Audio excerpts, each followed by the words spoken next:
Hello everyone, welcome to the new learning video. और आज की वीडियो में हम बात करेंगे इलेक्शन रिजल्ट डे ट्रेडिंग, यानी कि जब 4 जून को हमारे लोकसभा इलेक्शंस का रिजल्ट आएगा तो हम उस दिन किस तरह से ट्रेडिंग कर सकते हैं। क्योंकि उस दिन क्या होगा, वॉलेटिलिटी ज़्यादा होगी क्योंकि वो इवेंट है एक। तो उसमें कौन से हमें फ़ायदे हो सकते हैं, कौन से उसके नुकसान हो सकते हैं, साइकोलॉजिकल इम्पैक्ट क्या होगा इलेक्शन का ट्रेडिंग पर, ये सब फैक्टर्स आज हम इस वीडियो में डिस्कस करेंगे। So let's start. तो देखो, पहली बात ये आती है कि अगर आप नॉर्मली सर्च नहीं करते, ठीक है, कि कल क्या होगा मार्केट में, और इसे आज सर्च कर रहे हो, मान लो आप यूट्यूब पे या फिर गूगल पर सर्च कर रहे हो कि इलेक्शन जब रिजल्ट आएगा तो मैं किस तरह से ट्रेड करूँ, कौन सी स्ट्रेटजी बेस्ट होगी। तो बेसिकली एक सेंटीमेंट है ना आपके पास कि शायद उस दिन कुछ बड़ा हो सकता है, ठीक। तो अगर आपका सेंटीमेंट है तो ऐसे ही कई लोगों का सेंटीमेंट होगा, ठीक है। तो सेंटीमेंट काफ़ी ज़्यादा हो गया मार्केट में। पहले हम क्या करेंगे, पहले हम ये देखेंगे कि साइकोलॉजिकल जो इम्पैक्ट है वो क्या होगा हमारे ऊपर या बाकी ट्रेडर्स के ऊपर, ठीक है। उसके बाद हम देखेंगे कि 4 जून को हम किस तरह से ट्रेड कर सकते हैं, क्या क्या चीज़ें हम ध्यान में रखेंगे। तो देखो, अगर सेंटीमेंट ज़्यादा है मार्केट में तो उसकी वजह से क्या होगा, हम एक एग्जाम्पल देखते हैं। अब मान लो आप मैच है बांग्लादेश वर्सेस ऑस्ट्रेलिया टीम का, ठीक है, और आप कौन से कंट्री से हो, मान लो बांग्लादेश से है, तो आपका सेंटीमेंट क्या बोल रहा है कि बांग्लादेश टीम जीते, ठीक है। लेकिन अगर हम टेक्निकली देखें तो ऑस्ट्रेलिया टीम है जो वो ज़्यादा स्ट्रांग होगी, उसमें अच्छे प्लेयर्स होंगे, तो चांसेस किसके हैं ज़्यादा जीतने के, ऑस्ट्रेलिया के ज़्यादा चांसेस हैं जीतने के, ठीक। तो देखा आपने क्या चीज़ आई कि जब आपको पता भी हो कि टेक्निकली कौन सी टीम स्ट्रांग है, लेकिन आपके सेंटीमेंट जो है वो किसी और चीज़ को फेवर करते हैं, ठीक। तो अब यहाँ पर क्या हो रहा है, अब इलेक्शन रिजल्ट डे के दिन लोगों का सेंटीमेंट है, क्योंकि कुछ पॉलिटिशियंस ने ये भी बोला है ना कि 4 जून को आप बाय कर लेना या फिर 3 जून को आप बाय कर लेना स्टॉक्स को, और देखना उसके बाद मार्केट कितनी ऊपर जाएगी। अब वो क्या है, जब ऐसे कोई बड़े लोग, ठीक है, अपनी स्टेटमेंट देते हैं तो उसकी वजह से क्या होता है, लोग सेंटीमेंट उनका बढ़ जाता है और उन्हें लगता है कि मार्केट सिर्फ ऊपर जाती जाएगी, ठीक है। तो आपको ये चीज़ पहली बात तो कंसिडर नहीं करनी कि जो हम सोचते हैं, जो सेंटीमेंट हमें सोचने के लिए मजबूर कर रहा है, उसमें और जो टेक्निकल रियलिटी होती है उसमें फ़र्क होता है। अब दूसरी चीज़ क्या आती है हमारे पास, जो हमारी स्टॉक मार्केट है वो किससे चलती है, हमें पता है कि टेक्निकल एनालिसिस से चलती है या फिर फंडामेंटल एनालिसिस से चलती है, ठीक है। यानी कि स्टॉक इसके हिसाब से ट्रेंड करता है अपसाइड में या फिर डाउन साइड में, ठीक। अब हम क्या करेंगे, एक बार टेक्निकल फंडामेंटल एनालिसिस करके देखते हैं कि क्या सिचुएशन है इस वक्त मार्केट में। तो देखो, अगर हम यहाँ पे देखें, ये हमारा निफ्टी का 1 वीक टाइम फ्रेम पर हम चार्ट देख रहे हैं, प्राइस चार्ट को निफ्टी के। तो आप देखो, हमने बताया कि जो मार्केट है वो किस तरह से चलती है, हमेशा मार्केट पहले ट्रेंड करती है, फिर ट्रेस बैक होती है, फिर से ट्रेंड करती है, फिर करेक्शन आती है, रिट्रेसमेंट, फिर ट्रेंड करती है, ठीक है। इस तरह से मार्केट चलती है। अब आप एक चीज सोचो, क्योंकि सबको एक आइडिया था कि जो बीजेपी गवर्नमेंट है वो फिर से आएगी, ठीक, यानी कि सबको पहले से मालूम है ना, और ये भी मालूम था कि इलेक्शन होंगे। तो आप देखो, यहाँ से अगर मैं देखूं 28 नवंबर के बाद कोई अच्छी रिट्रेसमेंट यानी कि कोई करेक्शन नहीं आई है हमारे पास, कोई अच्छी रिट्रेसमेंट भी नहीं आई है। लेकिन अगर आप बाकी जगह देखो तो किस तरह से मार्केट चल रही है, पहले ट्रेंड कर रही है, फिर रिट्रेसमेंट आती है, ठीक है, फिर से ट्रेंड करती है यहाँ पे, फिर से रिट्रेसमेंट आ रही है। लेकिन यहाँ पर अब क्या हुआ, कोई रिट्रेसमेंट नहीं आई, ठीक है। तो इसका क्या मतलब होता है, अब टेक्निकल के हिसाब से हम देखें, अब मार्केट को एक बार तो रिट्रेस बैक होना होगा ना, तभी वो कंटिन्यू करेगी उस ट्रेंड में, ठीक। तो हम ये बोल सकते हैं ना कि जो बड़े प्लेयर्स थे, ठीक है, जिनके पास बड़ा पैसा था, उन्होंने पहले से ही यहाँ से बाय करना स्टार्ट कर दिया था मार्केट में। क्यों? क्योंकि उन्हें आइडिया था कि बीजेपी गवर्नमेंट ही आएगी फिर से, ठीक। तो जिस दिन मान लो अब इलेक्शन होगा या वो वीक होगा तो उसमें क्या होगा, बहुत से नए लोग आएंगे ट्रेडिंग करने के लिए इस सेंटीमेंट के चक्कर में। तो उनको क्या फायदा होगा, यहाँ पर अगर उन्होंने बाय करना स्टार्ट किया था तो उनको काफ़ी यहाँ पर क्या मिली, लिक्विडिटी मिलेगी ना, काफ़ी यूजर्स मिलेंगे जो इसमें पैसा डालेंगे, तो वो इस टाइम पर सेल भी कर सकते हैं, ठीक। तो ये एक टेक्निकल ये आ रहा है कि एक रिट्रेसमेंट आनी चाहिए, ठीक है। लेकिन मार्केट क्या कर रही है, सिर्फ ट्रेंड करती जा रही है, जो कि ठीक बात नहीं है according to technical and fundamental analysis. Similarly अगर हम इंडेक्स देखें बैंक निफ्टी, तो उसमें भी क्या हो रहा है, देखो मार्केट इस तरह से चलनी चाहिए, पहले तो रिट्रेसमेंट आ रही थी लेकिन अब मार्केट कंटिन्यू कर रही है। अब देखो, ये कोई 15 या 13 मिनट टाइम फ्रेम नहीं है, ये 1 वीक का टाइम फ्रेम है, यानी कि एक कैंडल 1 वीक को रिप्रेजेंट कर रही है। तो देखो आप किस तरह से मार्केट ट्रेंडिंग हो रही है वीक बाय वीक। तो ये चीज होगी आपके पास। तो ये मैं बोल सकता हूँ ना कि ये रैली पहले से ही हो चुकी है, यानी कि ये नहीं बोल रहे कि और नहीं आएगी, आएगी, हो सकता है आए, लेकिन इतनी बड़ी आए ये हम कंफर्म नहीं कर सकते। जो कि लोगों को एक्सपेक्टेशन है उसके अकॉर्डिंग आए, ये हम कर नहीं सकते कंफर्म। अब दूसरा फैक्टर देखो क्या आता है, वो चीज ये है कि अगर मान लो जो बीजेपी गवर्नमेंट है फिर से आ जाए, ठीक है, और सेम सीट से आए, ठीक है, यानी कि जो उसके पास की सीट्स उन्होंने पहले विन की थी उसके अकॉर्डिंग ही आए, तो क्या होगा, इतनी ज़्यादा मार्केट में चेंज नहीं आएगा, ठीक है, इतना चेंज नहीं आएगा, मेजर चेंज नहीं आएगा। अगर मान लो ज्यादा सीटों से बीजेपी जीत जाए, ठीक है, मान लो 400 सीट्स क्रॉस कर जाए, तो क्या होगा, चेंज पॉजिटिव होगा, ठीक है, पॉजिटिव इसमें भी होगा और इतना ज्यादा नहीं होगा, ठीक है। अगर इसमें होगा तो क्या होगा, चेंज तो पॉजिटिव होगा और थोड़ा ज्यादा भी हो सकता है, ठीक है, थोड़ा ज्यादा चेंज आ सकता है। और मान लो इन केस सीटें कम आ जाए, बीजेपी तो जीत जाए मान लो, लेकिन सीटें कम आए, तो क्या होगा, मार्केट में फॉल आ सकता है, ठीक है। हम ये बात नहीं कर रहे सिर्फ उस दिन फॉल आ सकता है, हम ये ओवरऑल सेंटीमेंट की बात कर रहे हैं इस टाइम पर कि अगर कम सीटें आई तो फॉल आ सकता है, ठीक है।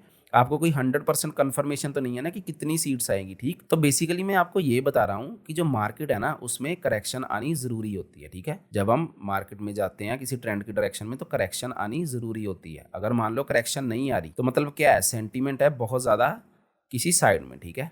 अब ट्रेंड में अब सेंटीमेंट बहुत ज्यादा है तो उससे क्या होता है, एक बबल क्रिएट होता है, ठीक है। बबल क्रिएट होता है, जैसे कि हमने देखा था हर्षद मेहता के टाइम में भी बबल क्रिएट हुआ था।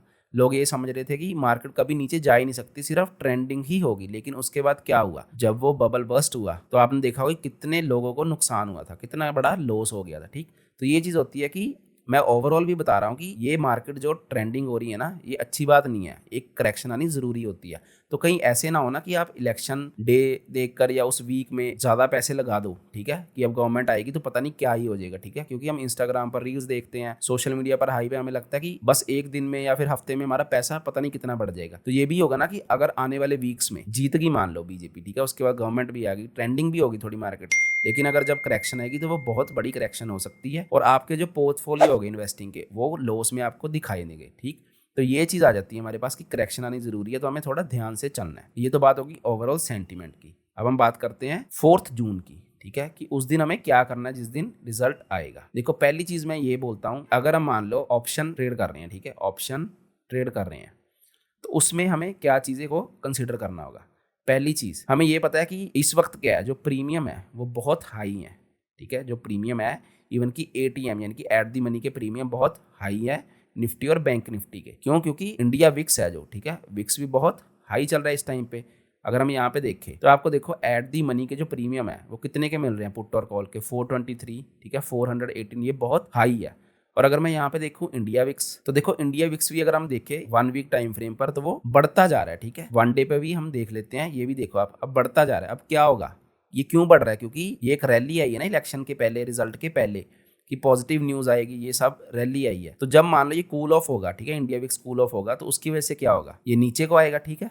अब जब इंडिया विक्स नीचे को आएगा तो उससे क्या होता है, उससे जो ऑप्शन प्रीमियम है ना, ऑप्शन प्रीमियम डिके होते हैं बड़ी स्पीड से, ठीक है, बड़ी जल्दी से ऑप्शन प्रीमियम डिके होते हैं। तो अब क्या होगा, तो जब मान लो जब इनिशियल आवर्स हो गए, ट्रेडिंग आवर्स हो गए हमारे 4 जून को, तो उसमें क्या होगा, जब रिजल्ट आने स्टार्ट हो गए तो मोस्टली मार्केट साइडवेज होती है किसी इवेंट डे पर, ठीक है। जब साइडवेज होगी तो क्या होगा, इंडिया विक्स जो होगा वो कूल ऑफ होगा, ठीक है। उसकी वजह से क्या होगा, प्रीमियम डिके होंगे। तो किसको फायदा होगा उस टाइम पर, सेलर को, यानी कि ऑप्शन सेलर को फायदा होगा। सिर्फ ये नहीं बोल रहे हम कि नेकेड आप सेलिंग करो, पुट सेलिंग या फिर कॉल सेलिंग करो नेकेड, आप ऑप्शन जो कि सेलिंग स्ट्रेटजीज होती हैं, जैसे कि हम बोल सकते हैं कि स्ट्रेंगल यूज कर सकते हो, ठीक है, डिफरेंट डिफरेंट सेलिंग स्ट्रेटजीज को यूज कर सकते हो। तो ये चीज आती है अगर आप ऑप्शन सेलर हो। अब दूसरी बात आती है, मोस्टली लोग हैं जो वो ऑप्शन बायर ही होते हैं, ठीक है, ऑप्शन बायर, क्योंकि वो कम पैसों में हो जाती है। ऑप्शन बायर एक चीज सिंपली अपने माइंड में रखे कि जब मान लो मार्केट साइडवेज होगी तो क्या होगा, विक्स जब फॉल करेगी, प्रीमियम डिके हो रहा है, एक तो उसे डिसएडवांटेज ये होगी, दूसरी डिसएडवांटेज उसे क्या है कि ऑलरेडी प्रीमियम इतने हाई है कि उसे वो सेम क्वांटिटी इतने बड़े प्राइस में खरीदनी पड़ रही है ना, उसे ज्यादा पैसा चाहिए उसे ट्रेड करने के लिए। देखो उसे 2 डिसएडवांटेज है ऑप्शन बायर को। हाँ, अब एक चीज होगी, जब मान लो टाइम बीतता जाएगा उस दिन, ठीक है, उसके बाद जब रिजल्ट आने स्टार्ट हो जाएंगे काफी, है ना, तो उसके बाद मार्केट ट्रेंड करना स्टार्ट करेगी, ठीक है। अब कितनी ट्रेंड करेगी कितनी नहीं, ये किसी को भी नहीं मालूम होता। जब ट्रेंड करना स्टार्ट करेगी, जो भी रिजल्ट आएंगे उसके अकॉर्डिंग, तो तब आप क्या कर सकते हो, उस टाइम पे मार्केट बहुत वॉलेटाइल होगी, ठीक है। ये नहीं है कि सिर्फ ट्रेंडिंग ऊपर को जाती जाएगी या नीचे को ही, वॉलेटाइल होती है। अगर आप देखना कितनी वॉलेटाइल होगी, तो उसमें अब क्या करोगे, जो बेस्ट चीज आप कर सकते हो एज ऑप्शन बायर, आप स्कैल्पिंग कर सकते हो, ठीक है, कि आप छोटे छोटे अपने प्रॉफिट्स बुक करो, छोटे इन दी सेंस अपनी क्वांटिटी के हिसाब से अपने बार बार स्कैल्प करो, ना कि आप ट्रेड को होल्ड करके बैठ जाओ कि आज तो मैं इसे 10% इंडेक्स ऊपर जाएगा या नीचे जाएगा तभी मैं प्रॉफिट बनाऊंगा। तो आप होल्ड मत करना उस दिन, स्कैल्पिंग करना अगर आप ऑप्शन बायर हो। तो ये तो बात होगी हमारी एज अ ऑप्शन बायर या फिर सेलर हम क्या करेंगे, यानी कि जब हम डेरिवेटिव्स ट्रेड कर रहे हैं, इंडेक्स ट्रेड कर रहे हैं। अब मैं बात करूंगा इन्वेस्टिंग, ठीक है, जब हम मान लो इन्वेस्टिंग का सोच रहे हैं, कुछ कुछ लोग इन्वेस्टिंग का भी सोचते हैं ना सेम डे में कि क्या करूंगा, तो देखो पहली चीज आती है हमारे पास, या तो हम क्या करें, जो मान लो हमारे बैंक्स हैं, ठीक है, मेजर बैंक्स है, पीएसयू बैंक्स है, उसमें इन्वेस्ट करें, ठीक है, ये हम बात कर रहे हैं फिलहाल। या फिर हम एनर्जी सेक्टर में क्या करें, इन्वेस्ट करें, या फिर जो गवर्नमेंट सेक्टर है हमारे, उन कंपनीज में इन्वेस्ट करें, ठीक है, गवर्नमेंट सेक्टर कंपनीज में इन्वेस्ट करें, तो हमें फ़ायदा हो सकता है इन्वेस्टिंग से, ठीक है। जैसे अडानी पावर है, ऐसी चीज़ों में हम एनर्जी में करेंगे तो भी हमें फ़ायदा हो सकता है। लेकिन मेरा एक क्वेश्चन आता है आपसे, वो सिंपली क्वेश्चन ये है कि आपको 4 जून को ही क्यों ट्रेड करनी है, ठीक है, आपको 4 जून को ही क्यों ट्रेड करनी है। या तो आप ये सोच रहे हो कि उस दिन इतनी बड़ी मार्केट रैली कर जाएगी किसी साइड में कि मैं एक ही दिन में अपनी लाइफ चेंज कर दूंगा, ठीक है, मैं एक ही दिन में अपना कैपिटल 10x कर दूंगा, 20x कर दूंगा। तो अगर मान लो आपकी ये एक्सपेक्टेशन है, ये तो बिल्कुल भी नहीं होगा, ठीक। और दूसरी चीज़ क्या आती है, मान लो आपको प्रॉफिट होने भी लग गया बड़ा, ठीक है, रैली कर गई मार्केट, तो अगर आपने पहले इतना बड़ा प्रॉफिट नहीं देखा तो आप उसे होल्ड ही नहीं कर पाओगे, ठीक है, आप होल्ड ही नहीं कर पाओगे उसे। और अगर मान लो आपको लॉस हो गया उस दिन स्टार्ट में ही, तो आप रिकवरी के चक्कर में उस पैसे की क्या करोगे, ओवर ट्रेडिंग कर दोगे और अपना पूरा जो अकाउंट है वो क्या कर दोगे, जीरो कर दोगे, ठीक है। तो ये साइकोलॉजिकल इम्पैक्ट भी आएगा उस दिन, काफ़ी कुछ होगा। तो ये चीज़ होती है कि हमें क्या चीज़ें कंसिडर करनी चाहिए और हमें क्यों करनी है 4 जून को इन्वेस्टिंग या फिर ट्रेडिंग। आप खुद से क्वेश्चन पूछो। अब मैं आपको एक क्वेश्चन पूछता हूँ सिंपली एक एग्जांपल से। मान लो अगर आप देखें कि कोई आईपीएल मैच का फाइनल है, ठीक है, और आपको क्या लगानी है, बेट लगानी है, ठीक है। हम 2 केस लगाएंगे, केस 1 एंड केस 2। अब केस 1 में हम क्या डिस्कस करेंगे कि आपको बिफोर मैच क्या करनी है, बेट लगानी है। तो उसमें क्या होता है, आप देखोगे कि रिवॉर्ड ज़्यादा होता है, ठीक है, अगर आप पहले ही बेट लगाते हो, लेकिन रिस्क भी ज़्यादा ना, क्यों, क्योंकि आपको कुछ भी नहीं पता कि क्या हो सकता है। अब केस 2 क्या आ रहा है हमारे पास कि आप फर्स्ट इनिंग मान लो होगी किसी टीम की, उसके बाद बेट लगा रहे हो, तो अब क्या होगा, मान लो रिवॉर्ड कम होता है हमारे पास, ठीक, और रिस्क भी कम हो जाता है ना, क्यों, क्योंकि हमने क्या देख लिया कि अच्छा फर्स्ट इनिंग में इतने रन बन गए हैं, ये प्लेयर है सामने वाली टीम में, ये बैट्समैन है, ये बॉलर है, तो इस हिसाब से काम होगा, ठीक है। लेकिन उसकी वजह से क्या होगा, क्योंकि हमने टेक्निकल एक एनालिसिस कर लिया वहाँ पे, तुम्हारा विन रेट, ठीक है, ज़्यादा हो जाता है, क्योंकि हमें पता होता है कि ये होगा और वो आइडिया सही होता है। तो आप खुद बताओ, अगर मान लो आपके पास 2 लाख या 3 लाख रुपए हैं, ठीक है, और आप ट्रेड करना चाहते हो उस दिन उससे, यानी कि 4 जून को, और ये केस आप रिलेट करके देखो, तो आप किसको प्रेफर करोगे, ऑब्वियसली इसको करोगे ना, कि मैं थोड़ा कम रिवॉर्ड ले लूंगा लेकिन मेरा विन रेट भी तो हो ना, कहीं मेरा अकाउंट जीरो ही ना हो जाए। तो सेम चीज़ ये किससे रिलेट हो रही है अब, कि आपको ज़रूरी 4 जून को ही ट्रेड करना है, समझे। 4 जून को आप देख लो क्या हो रहा है, या फिर क्या करो, कम क्वांटिटी से ट्रेड कर लो, ठीक है, कम क्वांटिटी से ट्रेड करो, जिसका आप लॉस ले सकते हो, ठीक है, जिस लॉस को आप अफोर्ड कर सकते हो उससे आप ट्रेड करो, ना कि आप सारे पैसे को ज़्यादा बड़े पैसे में कन्वर्ट करने के लिए चले जाओ, ठीक। तो ये चीज़ कर सकते हो। दूसरी चीज़ हमारे पास क्या होती है कि आप ट्राई करना कि या तो अपने अकाउंट में उतने पैसे डाल के रखना जिसे आप लॉस कर सके, ठीक है, या फिर आप दूसरे किसी अपने डीमैट अकाउंट में क्या करना, पैसे डाल लेना और उससे ट्रेड करना। क्यों, मान लो अब जब इवेंट डे होता है तो ब्रोकर में ग्लिच भी आ जाता है, ठीक है, उसके टर्मिनल में ग्लिच आ जाता है। तो अगर मान लो ग्लिच आ गया तो कहीं ये ना हो ना कि आपके पैसे वहीं जीरो हो जाएं, ठीक। तो ये चीज़ आपको ध्यान रखनी है। और एक चीज़ आप देखो सिंपली कि अगर मान लो आप ये वीडियो देखने आए हो तो आप बेसिकली बिगिनर हो गए ना, तभी आप इस वीडियो को देख रहे हो कि क्या हो सकता है, आपको पूरा एक्सपीरियंस नहीं है, ठीक है, ये चीज़ हो गई। अगर मान लो कोई एक्सपीरियंसड है, ठीक है, उसे काफ़ी एक्सपीरियंस हो, पहली बात तो वो किसी की स्ट्रेटजी के हिसाब से करेगा ही नहीं, उसने ये इवेंट्स देख रखे हैं, उसे पता होगा कि उसे क्या करना है, उसे पहले कभी लॉस या फिर प्रॉफिट हुआ होगा, वो उस हिसाब से ट्रेड करेगा। तो अगर आप बिगिनर हो तो आपको कम क्वांटिटी से ही ट्रेड करना चाहिए, सो दैट आपको एक्सपीरियंस आ सके, ठीक है। आप अगर ये सोच रहे हो ना कि आप एक ही दिन में, मान लो जैसे 4 जून को आप एक ही दिन में अपनी लाइफ चेंज कर लोगे, ठीक है, स्टॉक मार्केट से, तो जो भी ये सोचता है ना कि 1-2 दिन में लाइफ चेंज हो जाती है स्टॉक मार्केट से, तो वो स्टॉक मार्केट उसके लिए बनी ही नहीं है, ठीक है, इतनी जल्दी नहीं होता सब कुछ। तो ये चीज़ आप कंसीडर मत करना, ठीक, इस हिसाब से चलना, सेंटीमेंट जो भी हो रहे हैं, ठीक है। क्योंकि एंड में क्या होगा, कहीं ये ना हो ना कि 4 जून को किसी पार्टी से ज़्यादा, ठीक है, किसी पार्टी से ज़्यादा कोई निराश हो, उससे ज़्यादा आप निराश हो चुके हो, ठीक है, यानी कि आप इतना गंदा फील करो उस दिन कि यार मैंने तो पूरा अपना अकाउंट ही क्या किया, जीरो कर लिया, अब मैं क्या करूँगा।